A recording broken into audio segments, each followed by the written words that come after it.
What's up? Welcome to the Hobbynomicon. Today we're sculpting some little feetsies. I'm I'm working through this, and I'm just thinking of the forms of the foot, right? Like it's a triangle, or I guess technically a rectangle, but on this guy it was a triangle, and then a bunch of circles for the toes. So I just balled that out, and then I used isopropyl alcohol to smooth it over, and now I have that little pin. Same thing I've used everywhere else, and I'm literally like sketching in the toenails.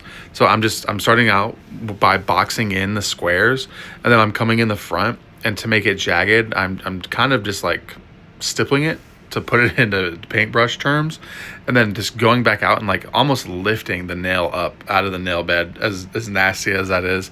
And I just tried to make these things look as gnarly as possible. And honestly, I was really just kind of thinking of like,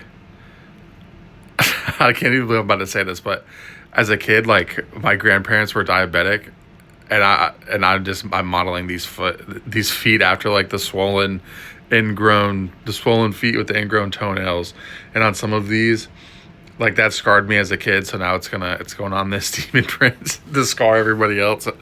So the feet are like super swollen. They almost like blend into the legs, and one, like it was easy to sculpt, but two, like I wanted the feet to look bloated and swollen and pretty nasty, and I wanted these toenails to look pretty nasty, and I did a terrible job at recording this part and keeping it in frame. But I'm working on a new camera rig to make sure this doesn't happen again.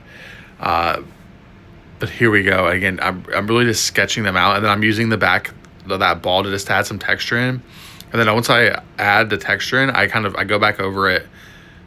Whoa, camera rig's going crazy.